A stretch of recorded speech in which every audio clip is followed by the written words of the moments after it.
الذين هم مفاتيح الرحمة ومصابيح الغرر.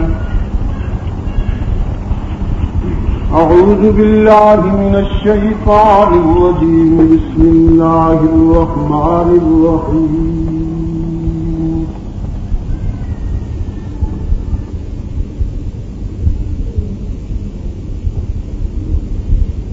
يا أيها الذين آمنوا اتقوا الله وكونوا مع الصادقين.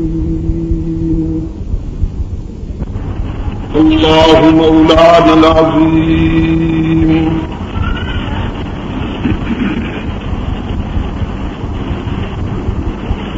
صدر اجلاس، ارباب علم و دانش، محترم بزرگوں اور عزیز دوستوں،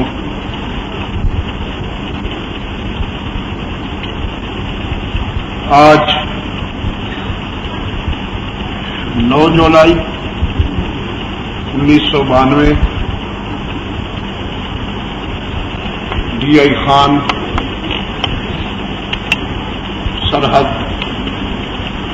پاکستان میں ہم سب جہاں دعوت و تبلیغ کی نسبت سے جمع ہیں،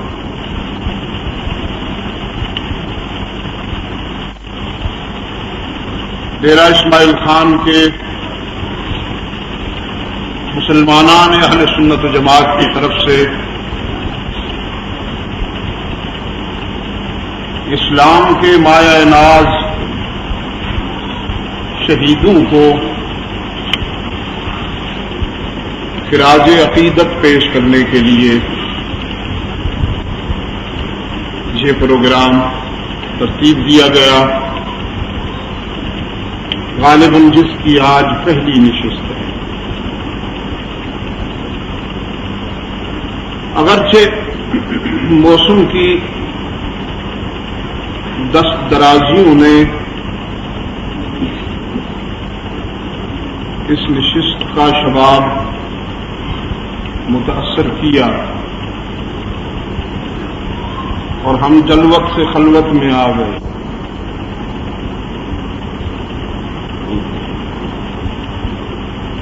ابھی تک بوندا باندی کا سلسلہ جاری ہے، لیکن آپ حضرات تشریف لائے، باتیں ہوں گی۔ پہلی درخواست یہ کروں گا کہ اپنے اوپر حسن ذوق کا رنگ پیدا کر لیجیے اور کچھ سننے اور سمجھنے کے لیے خود کو تیار کر لیجیے۔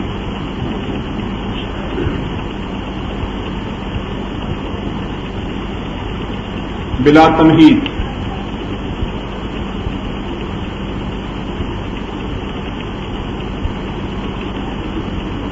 جیسا کہ مجھ سے پہلے ہمارے عزیز فرما رہے تھے قاری عابد صاحب،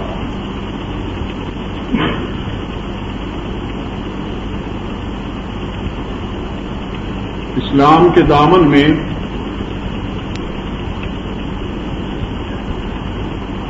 کوئی اکا دکا شہید نہیں ہے،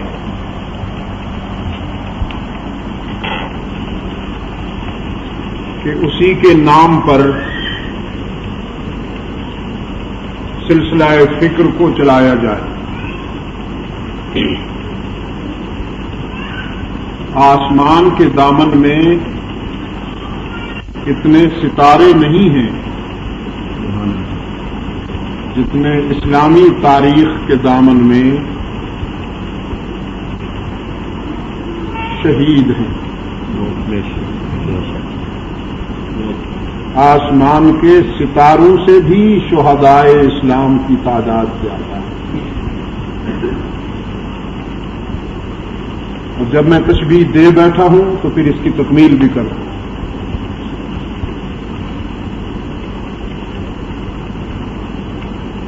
کہ مادی دنیا کی تاریکیوں اور اندھیروں کے لیے آسمان کے ستاروں کی روشنی اتنی ہماگیر نہیں جتنے فکر و نظر کے اندھیروں کو دور کرنے کے لیے اسلام کے شہیدوں کی روشنی ہماری بے شک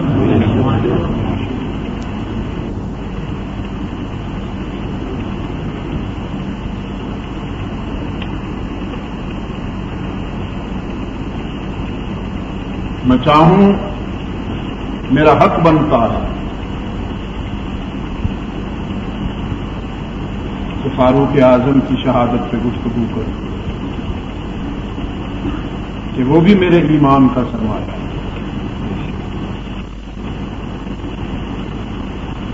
میں چاہوں میرا حق بنتا ہے کہ میں اس عظیم اور مظلوم شہید کی بات کروں جو انسانی تاریخ میں حضرت حابیل کے بعد مظلومیت کے تصور میں منفرد نظر آتا ہے. سیدنا عثمان رضی اللہ عنہ. میں چاہوں تو حضرت طلحہ و زبیر رضی اللہ عنہما کی شہادت سے گفتگو کروں. میں چاہوں تو قتیل وفا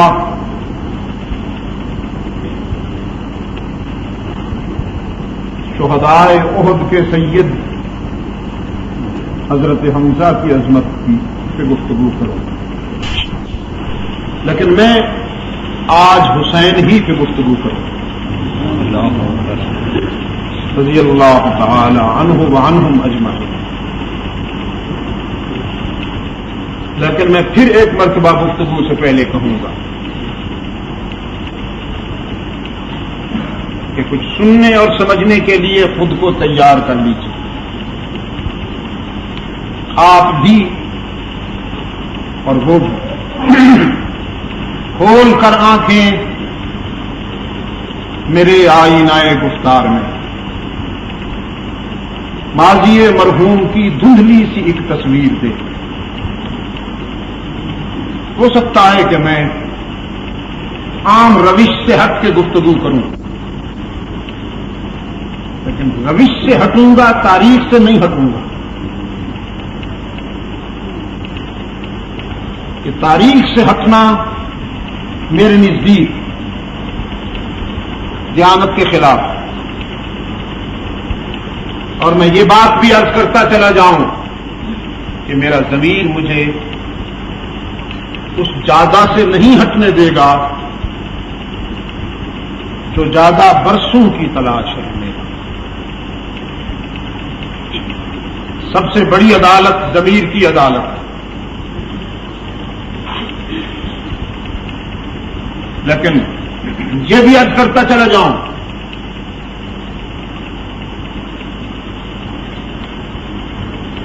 پہلے بھی میں کسی موقع پہ عرض کر چکا ہوں گا، یہاں کی سرزمین سے میرا بہت پرانا تعلق ہے. ہم میدان میں یہ باتیں کہہ چکے ہیں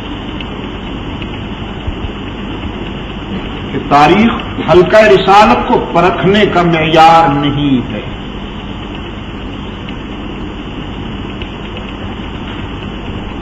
تاریخ سے تاریخی شخصیتوں کا تعارف ہوگا، لیکن وہ کردار کے جن کی تعمیر دور رسالت میں ہوئی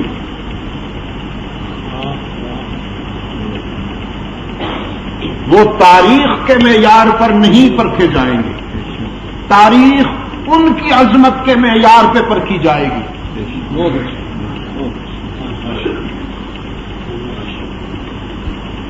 میں تاریخ سے کیوں پوچھوں کہ اصحاب رسول کیسے ہیں؟ میں اصحاب رسول کی عظمت کے آئینہ کے سامنے تاریخ کو لا کے دیکھوں گا کہ یہ کیسی ہے، فٹ آتی ہے کہ نہیں. اگر اصحاب رسول کی عظمت کے آئینے میں فٹ آئے گی تو اسے مانوں گا، ادروائز اسے چھوڑ دوں گا. ان سے دور نہیں ہوں گا. تاریخ سے دور ہونے میں میرا کچھ نہیں بگڑے گا، لیکن ان سے دور ہونے میں میرا کچھ نہیں رہے گا.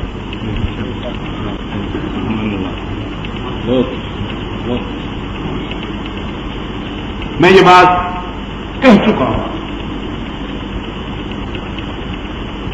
تلنے والی بہت سی چیزیں ہوتی ہیں لیکن ترازو مختلف ہوتی ہے. ہر چیز ایک ترازو پہ نہیں تلتی. کچھ وہ چیزیں ہیں جنہیں بہت بھاری بھرکم ترازو تولتا ہے، لیکن کچھ وہ ہیں کہ جنہیں جوہری کے دکان پہ رکھا ہوا نفیس اور نرم و نازک ترازو تولتا ہے. بھاری بھرکم ترازو میں تلنے والی چیزوں کو اگر کوئی جوہری کی دکان پہ لگے ہوئے ترازو پہ تولے تو یا وہ احمق ہے یا بددیانت. بالکل اسی طرح اگر کوئی جوہری کی دکان پہ تلنے والی نفیس چیزوں کو بھاری بھرکم ترازو میں تولے تو وہ بھی یا احمق ہے یا بددیانت. لیکن میں کیا کروں کہ کربلا کو بیان کرنے کے لیے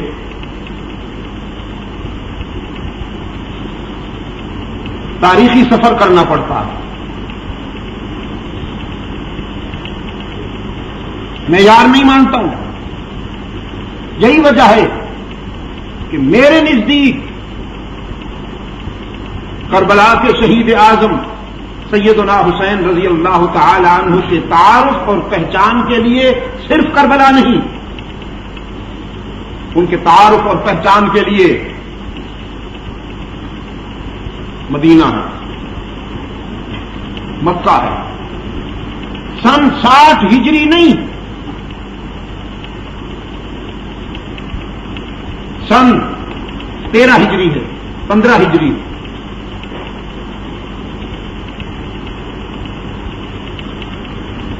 لیکن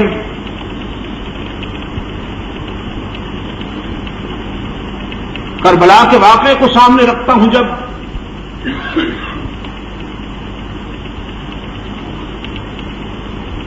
اور اپنے فکر کو میں یہاں حقائق سے قریب کرنا چاہتا ہوں تو تھوڑا سا مجھے ماضی کی طرف دیکھنا پڑتا ہے. ہوا یوں کہ اللہ نے حلقہ رسالت کی پہچان بیان کی، اشداء علی الکفار رحماء بینہم. یہ کفر پہ سخت ہیں اور آپس میں بھائی ہیں، ان کی اخوت اور مودت قابل رشک. مسلمان جب تک اشداء علی الکفار رحماء بینہم رہے، بدر سے تبوک تک، یرموک تک، مدائن اور قادسیہ تک پوری تاریخ کا آپ مطالعہ فرمائیں، جب تک یہ اشداء علی الکفار رحماء بینہم رہے، صحراؤں پہ چھا گئے، سمندروں دریاؤں پہ چھا گئے. عرب ان کے قدموں کے نیچے تھا، عجم ان کے قدموں کے نیچے تھا. برے صغیر جنوبی ایشیا میں اسلامی عساکر فاتح اور غالب نظر آتے ہیں، یورپ میں اسلامی افواج فاتح اور غالب نظر آتی ہیں، جب تک یہ اشداء علی الکفار رحماء بینہم رہے. کفر مختلف انداز میں تیاریاں کرتا رہا، ان سے ٹکرانے کے لیے مختلف انداز میں میدان میں آتا رہا، لیکن جب بھی مسلمانوں سے ٹکرایا کفر ریزہ ریزہ ہو کر رہ گیا، ٹک نہ سکا. تو پھر ان کے پالیسی ساز، پالیسی میکرز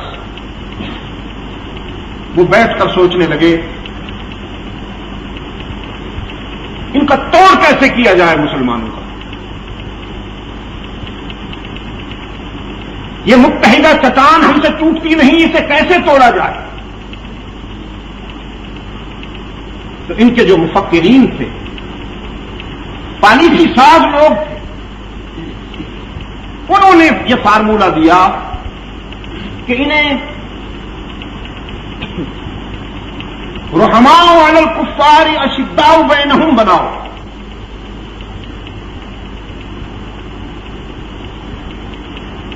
ایسی منصوبہ بندی کرو ایسی سازش کرو کہ یہ آپس میں ٹکرا جائیں، ہوم ٹینشن جس کو کہتے ہیں، خانہ جنگی جس کو کہتے ہیں، یہ آپس میں ٹکرائیں، اور جب یہ آپس میں ٹکرائیں گے تو کفر کے لیے ان کے اندر سافٹ کارنر پیدا ہو جائے گا، نرم گوشہ پیدا ہو، بس اس کے سوا ہماری کامیابی کا اور کوئی راستہ نہیں۔ اس کے لیے تحریک منافقت وجود میں آئی۔ مخفی جراثیم پہلے سے موجود تھے، لیکن حضرت عثمان ابن عفان رضی اللہ تعالی عنہ کی خلافت کے آخری 5 سالوں میں وہ تحریک منظم ہوئی اور اس نے آدم خور شکل اختیار کی۔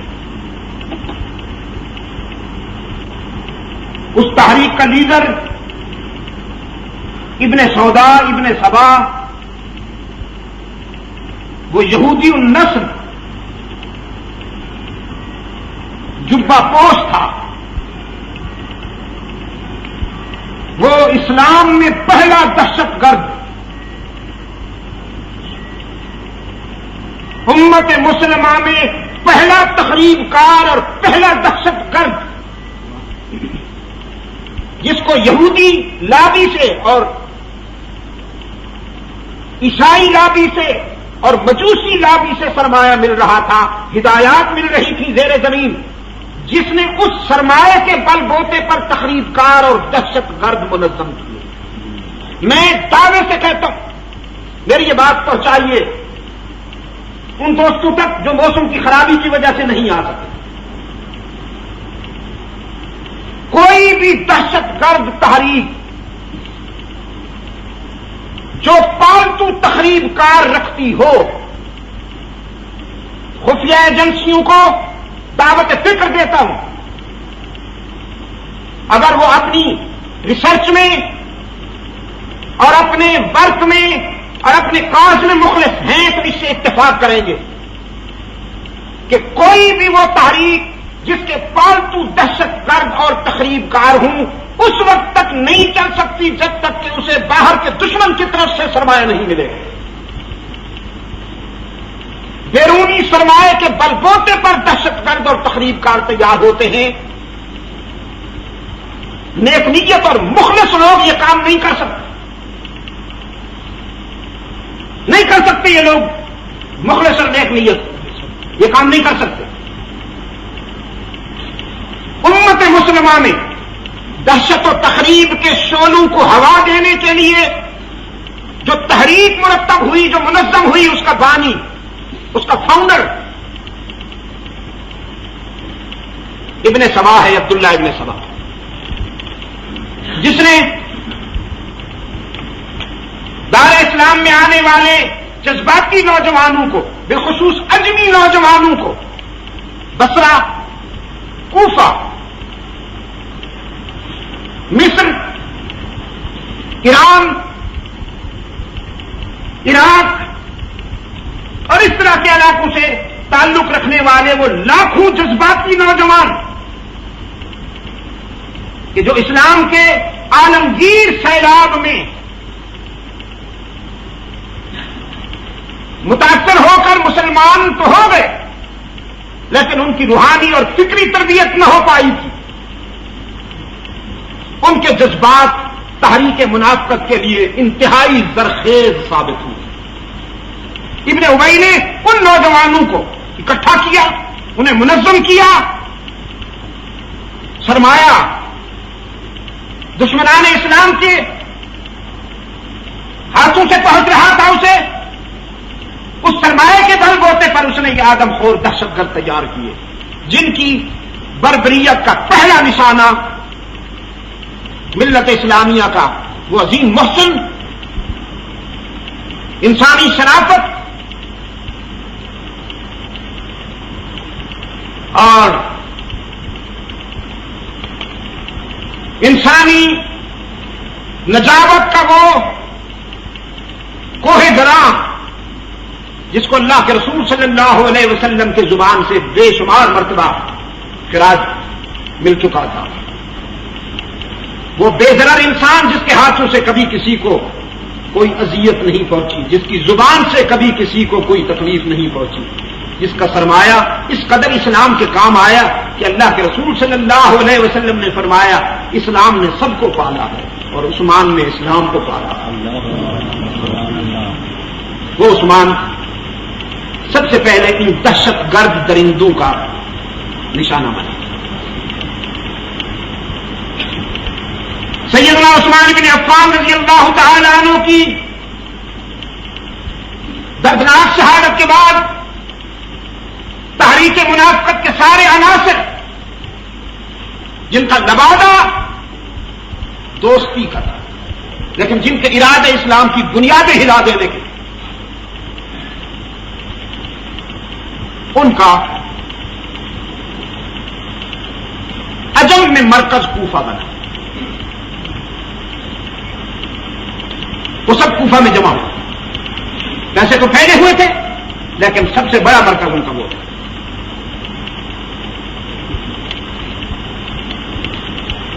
سیدنا معاویہ رضی اللہ تعالی عنہ کا انتقال ہجرت کے 60ویں سال ہوتا ہے۔ یہ وہ دور ہے کہ جب اسلامی سلطنت کی حدود،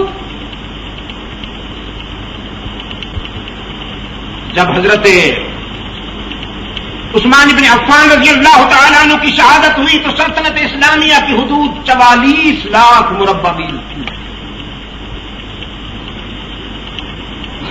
حضرت علی رضی اللہ تعالیٰ عنہ کی جب شہادت ہوئی تو اسلامی سلطنت کی حدود 44 لاکھ ہی تھی، کیونکہ اس عرصے میں کوئی اضافہ نہیں ہو سکا۔ مسلمان اندرونی بے قراری میں مبتلا رہے، منافقین نے آگ لگائے رکھی، باہر کی فتوحات کا سلسلہ رکا رہا۔ اندرونی بے قراری کے لفظ ہیں میرے۔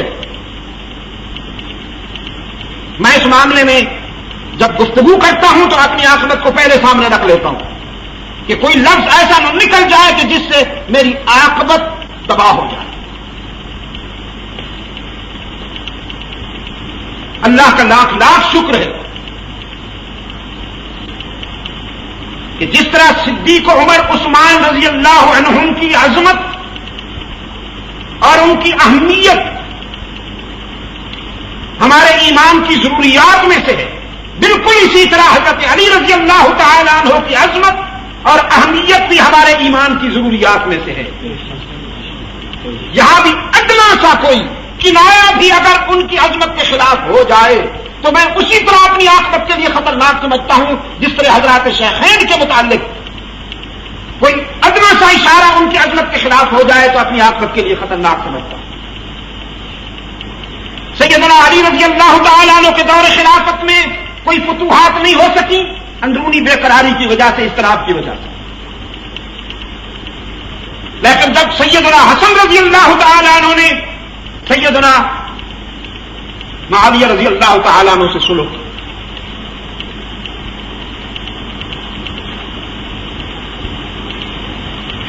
اور حضرت معاویہ رضی اللہ تعالیٰ عنہ حسنین کریمین کے تعاون سے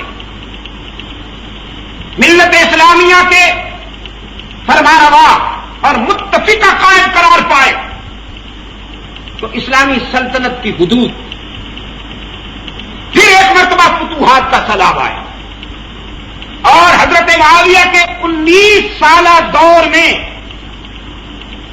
کتنے 19 سالہ دور میں 20 لاکھ مربع میل کا علاقہ اسلامی سلطنت میں اضافہ ہوا۔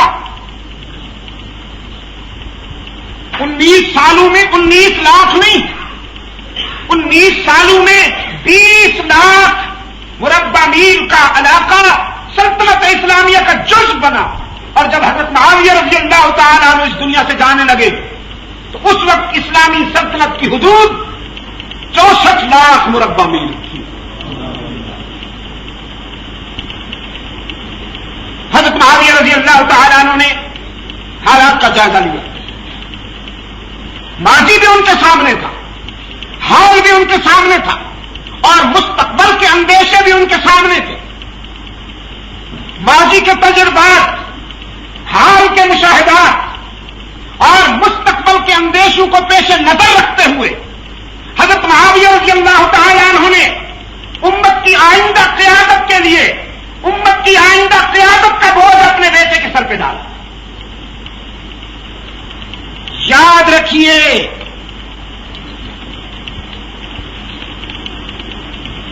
اسلام میں سربراہ مملکت ہونا پھولوں کی سیج پہ بیٹھنا نہیں، کانٹوں کا سفر کرنا ہے، انگاروں پہ لوٹنا ہے.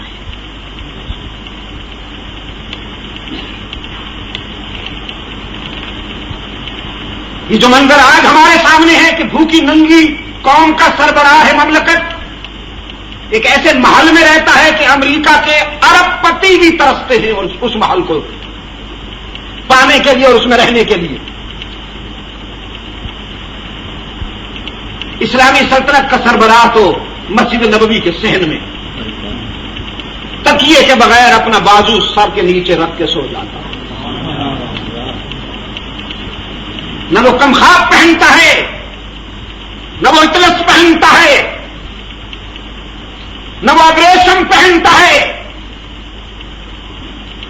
نہ اس کے دروازے پہ نوکر چاکر نظر آتے ہیں. سونے چاندی کے برتن تو کیا ہوں گے، سلور کے برتن بھی نہیں ہوتے.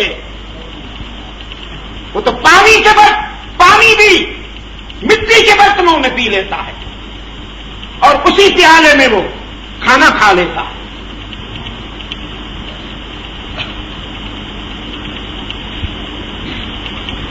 اسلامی مملکت کا سربراہ ہونا آزمائش میں مبتلا ہونا ہے.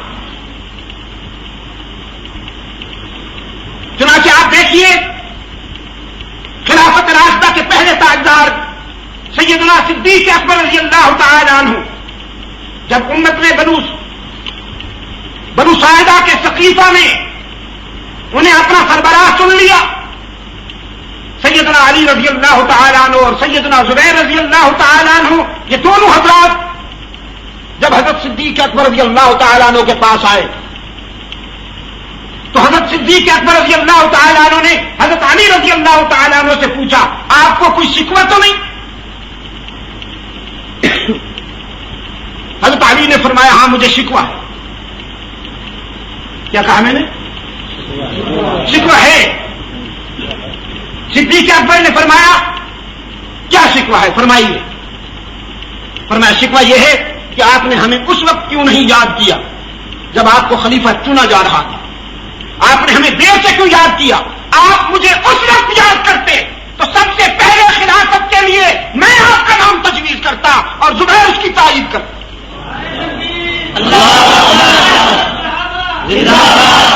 یہ غلط تجزیہ کرتی ہے تاریخ، غلط لکھتے ہیں گروہی عصبیت کے بیمار مورخ کہ حضرت علی رضی اللہ تعالیٰ عنہ کو صدیق اکبر کی قیادت سے اختلاف تھا. کیوں اختلاف ہوتا؟ جس ابو بکر کو اللہ کے رسول نے امت کا امام بنایا اور جس علی نے رسول کے مقرر کردہ امام کے پیچھے 17 نمازیں ادا کی ہیں، وہ علی اس کی قیادت سے کیسے اختلاف کر سکتا ہے؟ اور اگر اختلاف ہوتا تو پھر کبھی علی نہ حق کو حق نہ مان کہ یہ علی کی منصب کے خلاف ہے، یہ علی کی پہچان کے خلاف ہے. یہ بات میں بعد میں کروں گا. اب حضرت علی رضی اللہ تعالی عنہ نے جب یہ کہا کہ آپ نے مجھے پہلے کیوں نہیں بتایا تو صدیق اکبر رضی اللہ تعالی عنہ نے فرمایا، ابن ابی طالب، میں کوئی اس منصب کا امیدوار تو نہیں تھا کہ اپنے ووٹر جمع کر کے جاتا. میں اس منصب کا امیدوار تو نہیں تھا کہ اپنے سپورٹر جمع کر کے جاتا کہ چلو میرے نام کے نعرے لگانا اور جب میرا نام پیش کیا جائے تو کارروائی ڈالنا. میرے تو وہم و گمان میں بھی نہیں تھا کہ یہ آزمائش میرے سر پہ ڈال دی جائے گی. اسلام میں قیادت کا اور امامت کا سب سے بڑا اہل وہ ہوتا ہے جو امیدوار نہ ہو، اور اسلام میں سب سے بڑا نااہل وہ ہوتا ہے جو امیدوار نہ ہو. یہ تو مغربی جمہوریت کے کرشمے ہے. کہ انتخابات کا موسم آتا ہے تو مینڈکوں کو بھی زکام نظر آتی ہے اور ایسے ایسے امیدواروں کے قافلے نکل آتے ہیں کہ علمان ملحق علمان ملحق. سیدنا معاویہ رضی اللہ تعالی عنہ نے ماضی کے تجربات، حال کے مشاہدات اور مستقبل کے اندیشوں کو سامنے رکھتے ہوئے 58 ہجری میں 57 ہجری کے اختتام پر اور 58 ہجری کے آغاز پر امت کی آئندہ قیادت کے لیے اپنے بیٹے کا نام تجویز فرمائے. اب یہاں بات ذہنی نابالغ 40 ہجری میں ہو چکا تھا جب سیدنا علی رضی اللہ تعالیٰ عنہ کی شہادت کے بعد ان کا بڑا بیٹا حضرت حسن ان کا جانشین بنا. اب ایک اور آیا، اس نے کہا علی نے اپنے بیٹے کو کیوں جانشین بن کے دیا؟ انہوں نے اپنے بیٹے کے لیے راہ کیوں ہموار کی؟ ایک اپنے خود سے باطنی کا اظہار حضرت معاویہ کر اور ایک دوسرا اپنے خود سے باطنی کا اظہار سیدنا علی سے کرنا چاہتا ہے. میں کہتا ہوں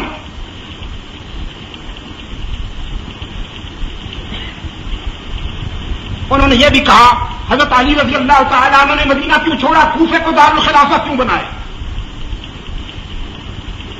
کیونکہ صدیق اکبر نے بھی اپنے دور خلافت میں مدینہ ہی کو مرکز بنائے رکھا، فاروق اعظم نے بھی اپنے 10 سالہ دور میں مدینہ کو مرکز بنائے رکھا، اور عثمان ابن عفان کا تو عالم یہ ہے کہ جب حالات ناسازگار ہوئے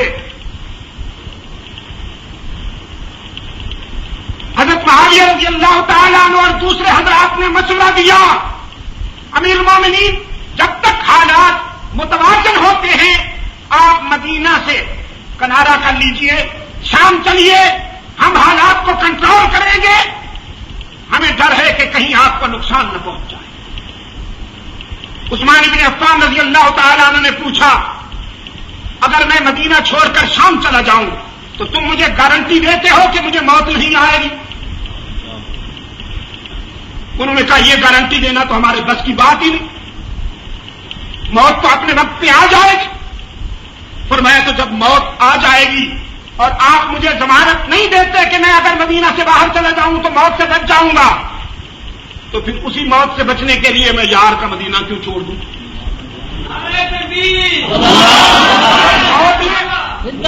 موت نے آنا ہی ہے تو پھر یہی کیوں نہ آ جائے؟ سر ہو قدموں پہ تیرے اور قضا آ جائے، سر ہو قدموں پہ تیرے اور قضا آ جائے، ایسے انجام سے بہتر کوئی انجام نہیں. موت نے آنا ہے تو پھر یہیں آئے، مدینہ چھوڑ کر نہیں جاؤں گا. حضرت علی رضی اللہ تعالیٰ عنہ نے عرض کیا اچھا پھر آپ ہمیں اجازت دیجیے کہ ہم ان مفسدین اور مزاحمین مفسدین اور منافقین کے قدم روکیں، ان دہشت گردوں اور تخریب کاروں کے عزائم ہم سمجھتے ہیں، آپ ہمیں اجازت دیجیے. فرمایا یہ بھی میں اجازت نہیں دوں گا، اس لیے کہ میں یہ نہیں چاہتا کہ میری وجہ سے میرے محبوب کے شہر کی گلیاں انسانی خون سے رنگین ہو جائیں، میرے بعد یہ قطرے سمندر بھی بن جائیں تو بنتے رہے، میرے بعد یہ ندیاں دریا بھی بن جائیں تو بنتے رہے، یہ دریا سمندر بھی بن جائیں تو بنتے رہے، لیکن جب تک میں زندہ ہوں اپنے محبوب کے شہر کی گلیوں میں انسانی خون کی الزامی گوارا نہیں کروں گا. نہیں چھوڑا مدینہ، فاروق اعظم نے بھی مدینہ نہیں چھوڑا، صدیق اکبر نے بھی مدینہ نہیں چھوڑا، لیکن سیدنا علی رضی اللہ تعالیٰ عنہ نے حالات کا جائزہ لیا. حالات کا تقاضا تھا کہ وہ دارالخلافہ کوفے کو بنائے. مورخین کا ایک طبقہ حضرت علی رضی اللہ تعالیٰ عنہ کی شخصیت پر اس حوالے سے تنقید کی گنجائش نکالتا ہے، لیکن انشاءاللہ ہم علی کے وکیل صفائی بن کر کھڑے ہوئے ہیں. ہم زندہ ہیں اور انشاءاللہ ہم ان کا منہ توڑ جواب دیں گے کہ سیدنا علی رضی اللہ تعالیٰ عنہ نے کوفے کو دارالخلافہ بنا کر کوئی شیخین کے عمل کی خلاف ورزی نہیں کی. اس وقت کے حالات کے مطابق بالکل ٹھیک کیا. اگر تمہیں غلط نظر آتا ہے تو تم خود غلط ہو. علی نے غلط نہیں کیا، تم خود غلط. تو جب یہاں ہم حضرت علی کا دفاع کرتے ہوئے سیدنا علی رضی اللہ تعالیٰ عنہ کے اس عمل کو ان کے اپنے ذوق اور ان کے اپنے فکر کے مطابق صحیح کہتے ہیں تو یہ بھی صحیح کہتے ہیں کہ ان کے بعد اگر ان کا بیٹا جانشین بنتا ہے تو سیدنا علی رضی اللہ تعالیٰ عنہ کی عظمت میں کوئی فرق نہیں آتا. اس وقت کے حالات کا تقاضا یہی تھا.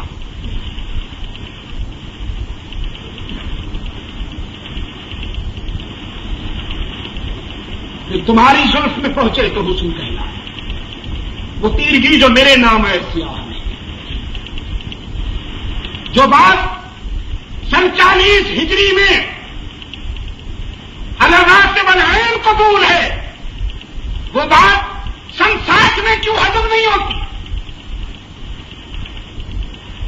سیدنا علی رضی اللہ تعالیٰ عنہ کے بعد ان کا بیٹا جانشین بنتا ہے اور جانشین بننے کے چند مہینے بعد حضرت حسن رضی اللہ تعالیٰ عنہ پیغام بھیجتے ہیں اپنے چچا معاویہ کو. فرماتے ہیں چچا جو لوگ میرے ارد گرد جمع ہیں میں انہیں اچھی طرح سمجھتا ہوں. یہ پرانے فنکار ہیں. اٹھائیے نہج البلاغت کے خطبوں کا مطالعہ کیجیے. میں اگر عرض کروں گا تو شکایت ہوگی. نہج البلاغت کے خطبوں کا مطالعہ کیجیے. سیدنا علی رضی اللہ تعالیٰ عنہ اپنے چاہنے والوں کو ارد گرد جمع تھے جو کہہ رہے تھے مولا ہم تیرے ہیں. ان کے متعلق سیدنا علی رضی اللہ تعالیٰ عنہ کا امپریشن کیا ہے؟ ان کے متعلق سیدنا علی کا تاثر کیا ہے؟ مجھ سے نہ پوچھیے، نہج البلاغت سے پوچھیے.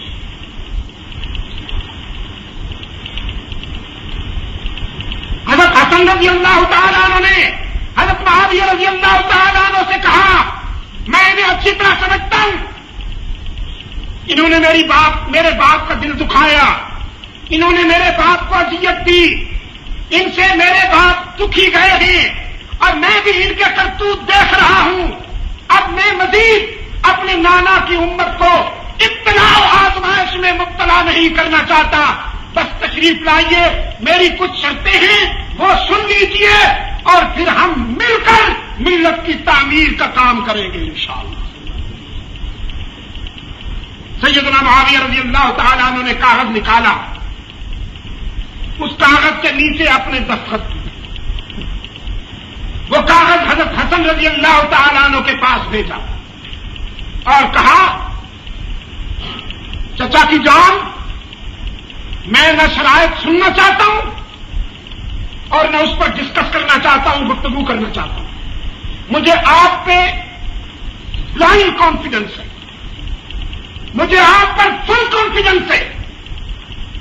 میرا ضمیر کہتا ہے کہ آپ کی شرطیں عدل و انصاف کے معیار سے ہٹی ہوئی نہیں ہوں گی.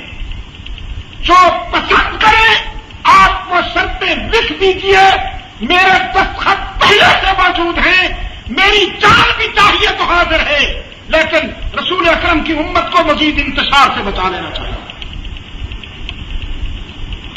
یہ پہلا بلینک چیک تھا جو حضرت معاویہ رضی اللہ تعالیٰ عنہ نے حضرت حسن کو پیش کیا. اور حضرت حسن رضی اللہ تعالیٰ عنہ نے کیا شرطیں لکھی؟ شرطیں یہ تھی کہ قرآن و سنت کے مطابق نظام ہوگا. خلفائے راشدین کے نقش قدم پر ہم چلنے کی کوشش کریں گے. درویش آدمی ہوں، میرا کوئی مستقل ذریعہ آمدنی نہیں ہے.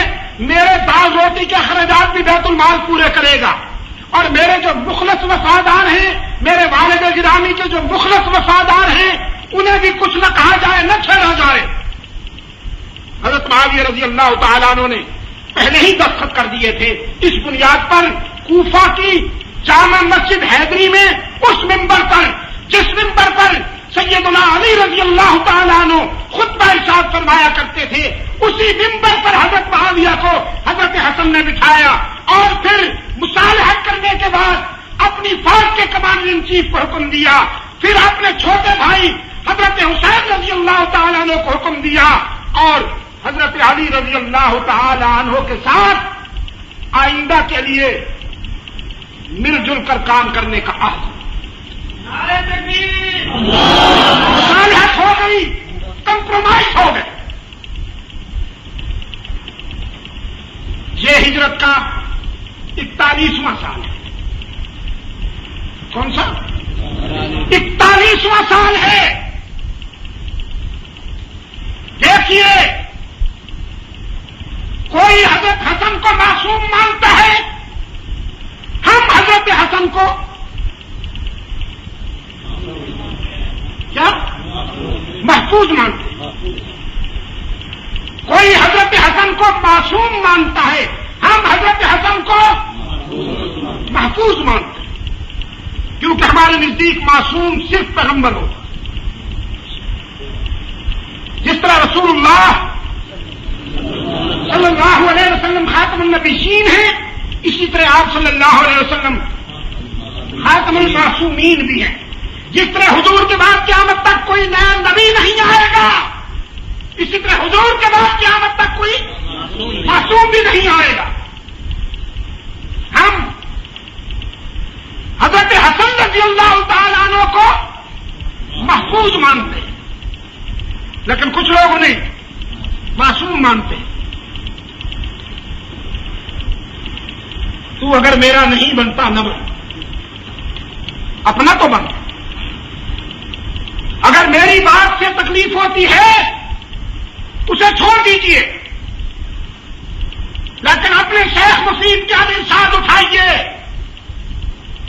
دوسری کی استفسار اور تہذیب اٹھائیے، جناب اربری کی کچھ الغمہ اٹھائیے، یہاں تک کہ مدرسی کی جلا العیون اٹھائیے۔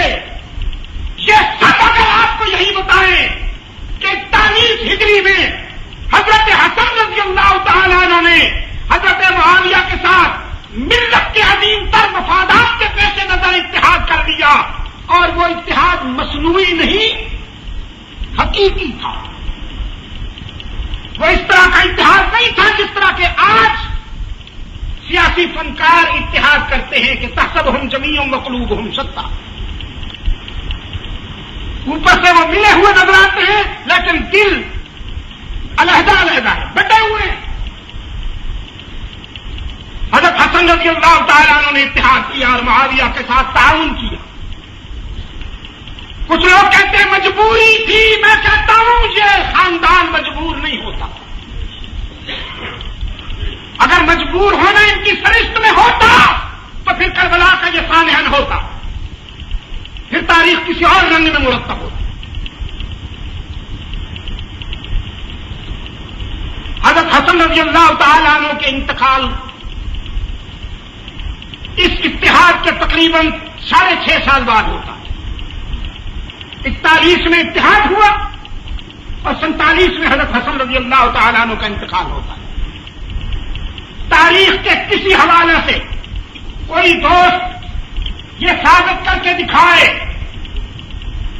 کہ ان 6.5 سالوں میں کسی مرحلے پر حضرت حسن رضی اللہ تعالیٰ عنہ نے حاکم وقت کے خلاف خروج کیا ہو، خروج تو دور کی بات ہے، ایسا اختلاف کیا ہو کہ جس سے امت میں اضطراب ہے۔ اگر کسی میں ہمت ہے تو یہ حوالہ لے کے آئے، میں دعوت فکر دے۔ کوئی اختلاف نہیں کیا، مخلصانہ تعاون کیا۔ حضرت حسن رضی اللہ تعالیٰ عنہ کے انتقال کے بعد حضرت معاویہ کا انتقال ہوتا ہے 60 ہجری کو، تو 41 اور 60 کے درمیان ان 19 سالوں میں کوئی تاریخ یہ ثابت کر دے کہ حضرت حسین نے اختلاف کیا یا خروج کیا ہو، منہ مانگا انعام دے دیا۔ حضرت حسن کوئی اختلاف نہیں کرتے، سیدنا حسین رضی اللہ تعالیٰ عنہ کوئی اختلاف نہیں کرتے، ملت کی تعمیر میں تعاون کرتے ہیں.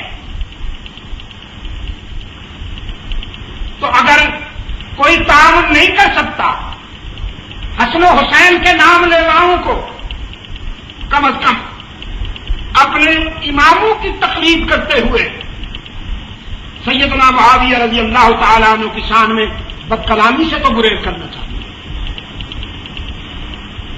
اگر حضرت معاویہ رضی اللہ تعالیٰ عنہ نے حشر کے دن ان کا گریبان پکڑ، معاویہ کیوں گریبان پکڑے؟ اسے کیا ضرورت پڑی؟ سیدنا حسن گریبان پکڑیں گے، سیدنا حسین گریبان پکڑیں گے. ہم نے جن کے ساتھ تعاون کیا ملت کی تعمیر کے مشن میں، ہم نے جن کا ساتھ دیا، تم نے ان کی شان میں گستاخی کی، تم نے ان کو بد کلامی کی ہے. تم ہمارے نہیں، ہم تمہارے نہیں. آرام سے نمبر نہ بنائیے، بس میری بات سنیے اور خاموش نہیں. جہاں میں ادھر یہ بات کہہ رہا ہوں ادھر میں آپ لوگوں کو بھی یہ بات کہہ رہا ہوں کہ نئے راستے مت نکالیں. آرام سے سنیے میری بات. اور اگر شوق ہے تو پھر اپنا پروگرام رکھ کے وہاں جی بھر کے جو مرضی آئے کہتے رہیے، ورنہ پھر میں یہ پوچھوں گا ان کافروں کے ساتھ مل بیٹھنا اور امن کی اپیلیں کرنا اور ان کے نصاب پر دستخط کرنا اور ان کے عقائد کو اسلامی عقائد تسلیم کر کے امت کے بچوں کا مستقبل تباہ کر دینا، ان کے خلاف بھی کچھ کہا تھا، ان کے خلاف بھی کچھ کہا تھا. تمہارے لیڈر جس رخ پہ چل رہے تھے وہ ان کا ماضی ہے، اور جس رخ پہ وہ آج جا رہے ہیں ان سے بھی ذرا پوچھیے. میرے عزیز دوست، حضرت معاویہ رضی اللہ تعالیٰ عنہ کی وفات کے بعد ان کا بیٹا، ان کا جانشین، 5 حضرات کو اختلاف تھا. کتنے؟ 5. حضرت عبد الرحمن ابن ابو بکر رضی اللہ تعالی عنہما، حضرت عبداللہ ابن عباس رضی اللہ تعالی عنہما، حضرت عبداللہ ابن زبیر رضی اللہ تعالی عنہما، حضرت عبداللہ ابن عمر رضی اللہ تعالی عنہما، اور حضرت حسین ابن علی رضی اللہ تعالی عنہما. ان 5 حضرات کو اختلاف تھا. لیکن اختلاف کس قسم کا تھا؟ مذہبی نہیں، سیاسی تھا. میں یہ دعوے سے کہہ سکتا ہوں کہ اس وقت امت میں مذہبی اختلاف تھا ہی نہیں. 7 ہجری میں امت میں کوئی مذہبی اختلاف نہیں تھا. 2 طبقے تھے خاص طور پر، شیعہ معاویہ یا شیعہ عائشہ صدیقہ اور شیعہ علی، یہ 2 طبقے. منافقین نے جو تحریک چلائی، اس تحریک منافقت کے نتیجہ میں ان 2 بھائیوں کے درمیان فاصلے پیدا ہوئے. لیکن یہ کفر اسلام کا اختلاف نہیں تھا. خود حالانکہ جمل بھی ہوئی، صفین میں بھی ناشر ترمی، لیکن نہج البلاغت میں حضرت علی رضی اللہ تعالیٰ عنہ کا ارشاد موجود ہے کہ لا نستزیدہم بایمان ولا یستزیدوننا بایمان، الہنا واحد، نبینا واحد، قبلتنا واحد، کتابنا واحد، ما اختلفنا الا فی دم عثمان، ما اختلفنا الا فی دم عثمان ونحن منہ براء. نہ وہ ہم سے ایمان میں زیادہ ہیں، نہ ہم ان سے ایمان میں زیادہ ہیں. ہمارا معبود بھی ایک،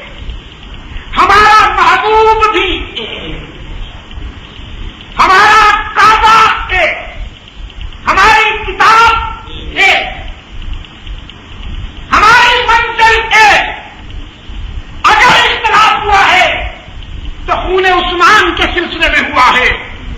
اور حضرت علی رضی اللہ تعالیٰ عنہ فرماتے ہیں اللہ جانتا ہے کہ میں خون عثمان میں ملوث نہیں ہوں, میں حضرت عثمان رضی اللہ تعالیٰ عنہ کی مظلومانہ شہادت میں حصہ دار نہیں ہوں, میں اس سے بری. چنانچہ جبل کی جنگ کے نتیجہ میں جب جنازہ پڑھا جانے لگا تو حضرت علی رضی اللہ تعالیٰ عنہ کی لشکر سے بعض لوگوں نے ان لوگوں کی میتیں ہٹانا شروع کر دی جو حضرت معاویہ کی طرف سے تھے کہ انہیں جنازہ پڑھے بغیر دفن کیا جائے گا. سیدنا علی رضی اللہ تعالیٰ عنہ نے فرمایا نہیں, ہم پہلے ان کا نماز جنازہ پڑھیں گے پھر اپنوں کا نماز جنازہ. صرف کیا نہیں بلکہ حضرت طلحہ جو مبشر بالجنت جنہیں اللہ کے رسول صلی اللہ علیہ وسلم نے جنت کی بشارت دی تھی, وہ حضرت معاویہ سیدہ عائشہ صدیقہ رضی اللہ تعالیٰ عنہا کی حمایت میں شہید ہوئے تھے.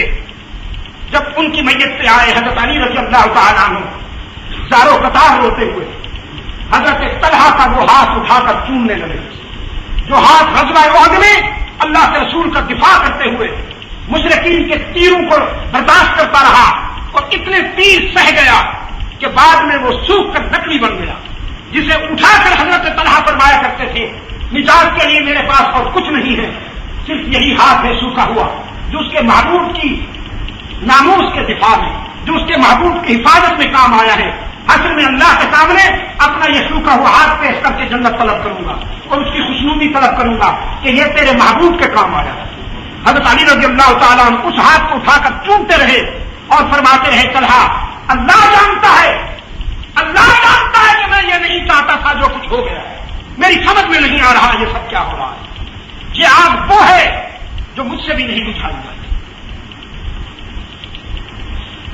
لہذا کفر اسلام کا اختلاف نہیں تھا. جھوٹ بولتے ہیں وہ مولوی, جھوٹ بولتے ہیں وہ پیشہ ور باعث, جھوٹ بولتے ہیں محفل کو گرمانے کے لیے افسانہ نگاری کرنے والے خطیب اور مقرر کہ اسلام ڈوب رہا تھا اس کو بچانے کا سوال تھا. اسلام نہیں ڈوبتا, نہ اسلام ڈوبا ہے نہ اسلام ڈوبے گا, یہ ڈوبنے کے لیے آیا ہی نہیں. 5 افراد نے اختلاف کیا سلطنت اسلامیہ میں سے قابل ذکر 5 نام, اور سلطنت کتنی ہے 64 لاکھ مربع میل. میری بات توجہ سے سنیے اور کل سے آپ میرے اس درد دل کی ترجمانی کرتے ہوئے جو دوست موسم کی خرابی کی وجہ سے نہیں آ سکے ان تک میری یہ بات پہنچائیے. یہ 64 لاکھ مربع میل پتہ ہے کتنے بنتے ہیں جی؟ نہ جی نا, میں بتاتا ہوں. آج قرۂ حج پر جتنی آبادی ہے اس وقت اتنی آبادی نہیں تھی نا. بہت سے علاقے ایسے, ابھی میں ویسٹ انڈیز گیا تھا, اس کو ویسٹ انڈیز کا وہ جو جزیرہ ہے باربیڈوس, اس کو تقریباً 600 سال ہوئے ہیں کل سمندر سے باہر نکلے ہوئے. فرانس کا ایک جزیرہ ہے ریونین, اس کی میں نے تاریخ پڑھی, اس کو 350 سال ہوئے ہیں سمندر سے باہر نکلے ہوئے. لاکھوں کی آبادی ہے وہاں. تو یہ آبادیاں جو آج ہمارے سامنے ہیں پوری قرۂ ارض پر اس وقت جو انسانی آبادی ہے نا, اس پوری آبادی کی ایک مکمل تہائی بنتی ہے 64 لاکھ مربع. پوری دنیا کی تہائی پر سلطنت اسلامیہ کا پرچم لہرا رہا تھا, اور اس سلطنت میں سے 5 نام ہیں قابل ذکر جنہیں اختلاف تھا. حضرت عبد الرحمن ابن عوف, حضرت عبد الرحمن ابن ابو بکر رضی اللہ تعالی عنہما کا انتقال ہو گیا سن 58 میں. نامزدگی ہو چکی تھی, نامزدگی کے بعد ان کا انتقال ہو گیا. حضرت عبداللہ ابن عباس اور عبداللہ ابن عمر رضی اللہ عنہم حضرت معاویہ رضی اللہ تعالی عنہ کے انتقال کے وقت انہوں نے بیعت کر لی. باقی کتنے بچ گئے؟ 2. حضرت عبداللہ ابن زبیر اور حسین ابن علی رضی اللہ عنہ. حضرت عبداللہ ابن زبیر کہیں روپوش ہو گئے, فتنہ سے بچنے کے لیے, فساد سے بچنے کے لیے روپوش ہو گئے. اب حضرت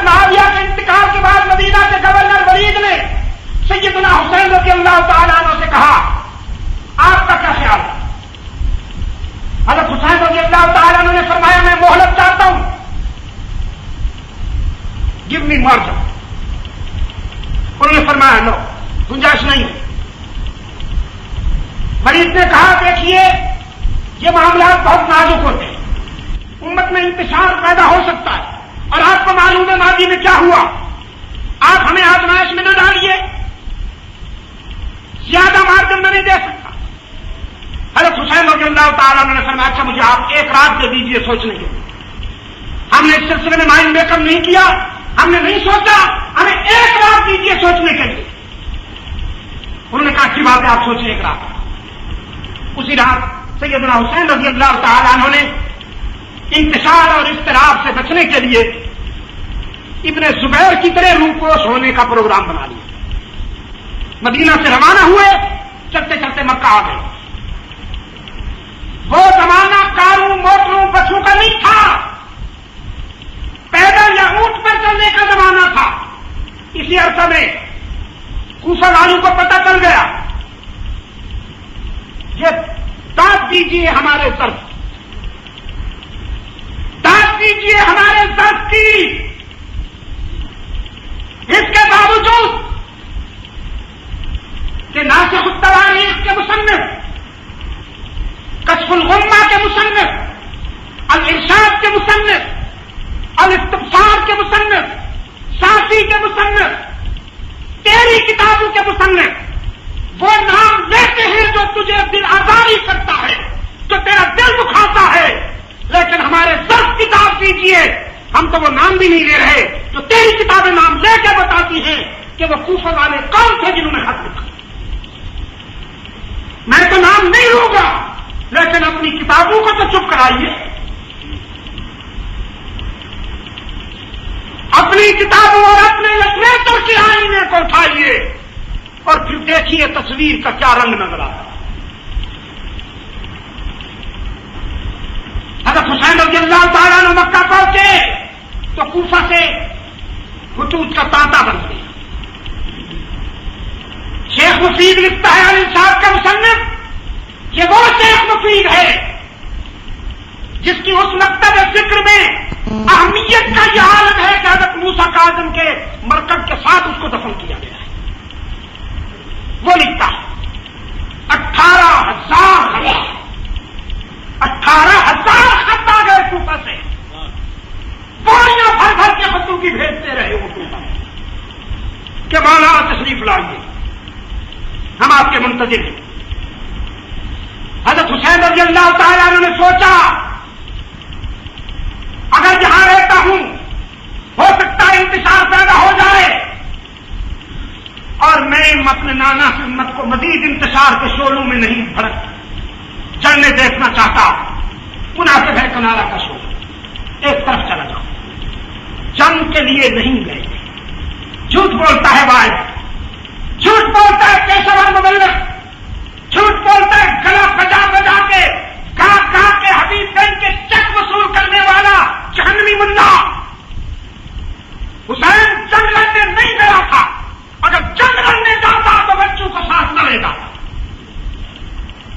آپ دنیا کی پوری تاریخ کا مطالعہ کر کے مجھے بتائیں, کوئی جنرل, کوئی کمانڈ ان چیف جب میدان جنگ میں لڑائی کے لیے جاتا ہے تو کیا اپنے چھوٹے چھوٹے بچے ساتھ میں جاتا؟ سیدنا حسین رضی اللہ تعالیٰ عنہ امت کو اضطراب سے بچانا چاہتے ہیں, امت کو انتشار سے بچانا چاہتے ہیں. ڈیرہ اسماعیل خان کے روشن ضمیروں, ایک بات کہتا ہوں, میں نے یہ بات پچھلے سال بہاولپور میں بھی کہی, وہ بھی یاد آئی. میرا ایک عزیز مجھے ملنے کے لیے آیا تو میں نے انہیں بھی یاد دلایا. الباط الحق میں بھی وہ تاریخ وہ تقریر میری شائع ہوئی ہے, اس میں یہ جملہ آ گیا اتفاق. میں نے کہہ لی کہ خون نے تو امت کو انتشار سے بچانے کے لیے وہ قربانی دی ہے کہ شاید کوئی نہ دے سکے. امت کو انتشار سے بچانے کے لیے علی کے بڑے بیٹے حضرت حسن نے اقتدار قربان کر دیا. امت کو انتشار سے بچانے کے لیے حسین نے جان قربان کر دی. لیکن ستمگری سے دوران ہی دیکھیے کہ آج حسن اور حسین کے نام کو امت کے انتشار کے لیے کام ملایا جا رہا ہے. آج انہیں ناموں کے حوالے سے امت میں انتشار پیدا کیا جا رہا ہے, جبکہ ان دونوں نے امت کو انتشار سے بچانے کے لیے ایک نے حکومت قربان کر دی, دوسرے نے جان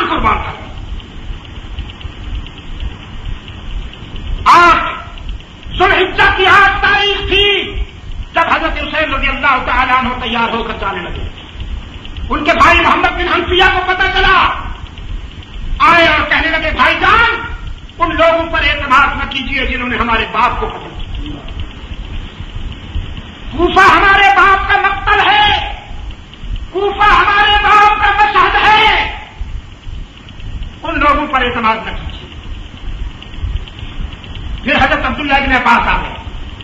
حضرت عبداللہ بن عباس جو ہیں یہ حضرت حسین کے چچا بھی ہیں اور حضرت علی رضی اللہ تعالیٰ عنہ کے فوج کے کمانڈنگ ان چیف بھی تھے, فوجی سربراہ بھی تھے. سفید داڑھی تھی, نگاہ کمزور ہو چکی تھی. وہ جب آئے تو حضرت حسین رضی اللہ تعالیٰ عنہ سواری پر بیٹھ چکے تھے. کہنے لگے بھتیجا میں کوفہ جانے سے روکوں گا. حسین نے فرمایا میں ارادہ کر چکا ہوں چچا جاؤں گا. حضرت عبداللہ بن عباس نے کہا بیٹا اگر میں تیری سواری کے آگے لیٹ جاؤں تو کیا مجھے کچل کے جاؤ گے؟ پر میں نہیں کچلوں گا نہیں, سواری کو پھیر کے ایک رخ پر چلا جاؤں. ارادہ کر چکا ہوں رکوں گا نہیں. حضرت عبداللہ بن عباس کی ہچکی بند گئی, اپنی داڑھی کو پکڑ کر رونے لگے. کہنے لگے بیٹا اللہ کے حامی و ناصر ہو, تو رکتا تو نہیں ہے لیکن میں اپنی بصیرت کی نگاہوں سے تیری داڑھی کو خون میں لطپت دیکھ رہا ہوں, میں تیری داڑھی کو خون میں رنگین دیکھ رہا ہوں. سیدنا حسین رضی اللہ تعالیٰ عنہ نے اپنے چچا داد بھائی مسلم بن عقیل کو سفیر بنا کے بھیجا, آپ جائیں وہاں کے حالات کا جائزہ لے کر